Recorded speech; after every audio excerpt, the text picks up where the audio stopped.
Sans doute une course avec des excuses, hein, cette 8e place de Bolton Face. OPA monte en pression. Hein. Attention.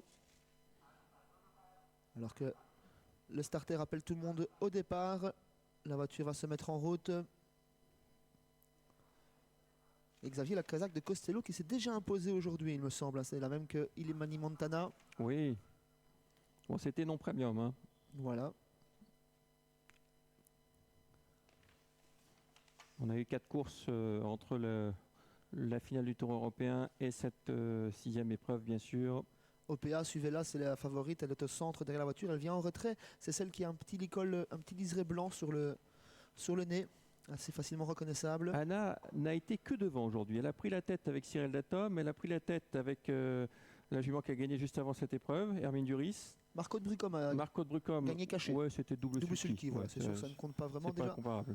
2 victoires pour Anna Huygens, vous l'aurez compris, ce soir. Elle a été devant avec Myrthe Desbois également. Ah non, c'était Elixir de Layon plutôt devant. Elle a fait l'intérieur. Oui. Dans la ligne d'en face. Bolton Face en retrait, tout comme Allez. Never Loser HD. La favorite bien appliquée au centre de la voiture. Attention à ces 200 premiers mètres qui peuvent être délicats pour elle.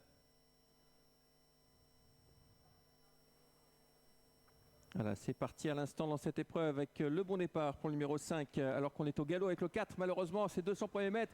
Et oui, catastrophe pour la grande favorite OPA qui se retrouve hors course d'emblée, Sébastien. Le départ était fatal pour la favorite, mais pas pour Nimo Codel qui se propulse aux avant-postes avec Mark Huggins. Nonchalant EV le suit. Mac Power vient en 3e position. Maestro LJ vient côté corne en 4e position. Et départ volant du 2e rang pour le numéro 16, Costello qui vient en 5e position. Oui, avec ce numéro 16 qui se rapproche. Regardez, Costello, il est en train de passer ses adversaires en revue et encore plus vite en dehors. C'est le 12, Oasis, qui se rapproche à son tour. Le wagon de 3, on est très offensif avec certains concurrents de la 2e ligne. Mais pour l'instant, c'est le 8 qui a l'avantage de Nimoco DL. Costello fond à son extérieur. En 3e position, il y a Nonchalant EV. On se rapproche également vivement avec Oasis, le numéro 12. Après le départ manqué de la favorite, les cartes sont redistribuées. Les outsiders en profitent comme Nimoco DL au commandement. Costello va prendre le relais dans quelques instants. Oasis vient en 3e position. Nonchalant est 4e.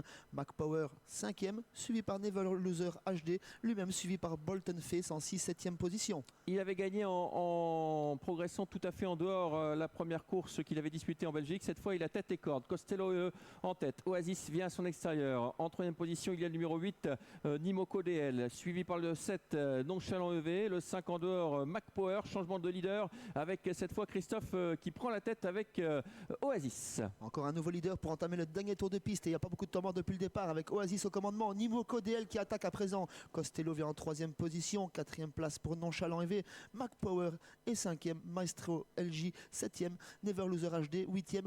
Nimoco DL met la pression sur l'animatrice, Xavier. Ouais, Nimoco DL qui reprend l'avantage sur Oasis. En 3e position, Costello E. Ensuite, on retrouve Mac Power, Nonchalant, suivi par Maestro LJ. Las, l'Overpoison qui s'accroche comme il peut, tout comme le numéro 15, Bolton Face. On tente de se rapprocher en dehors avec le Nordic Warrior. Peloton très étiré. Course sans concession, pas de temps mort depuis le départ, Xavier. Oasis commence à rentrer dans les rangs. Nimoco DL a pris le commandement maintenant.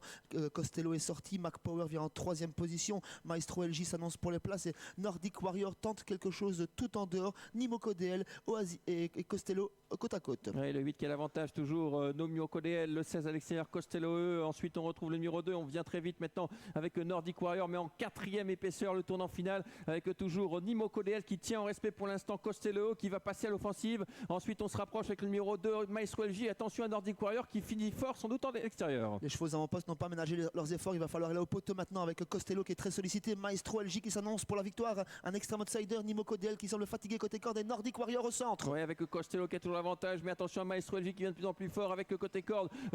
Nimoco DL qui est courageux avec Costello qui va le faire, le numéro 16. Devant le 2, Maestro LJ. La 3e place pour le numéro 9, Nordic Warrior. Et la 4e place pour le 8, Nimoco DL. Au courage, Costello qui s'impose finalement. Il a résisté à l'outsider, le numéro 2, Maestro LJ qui a profité de son bon numéro de départ et du train effréné de l'épreuve.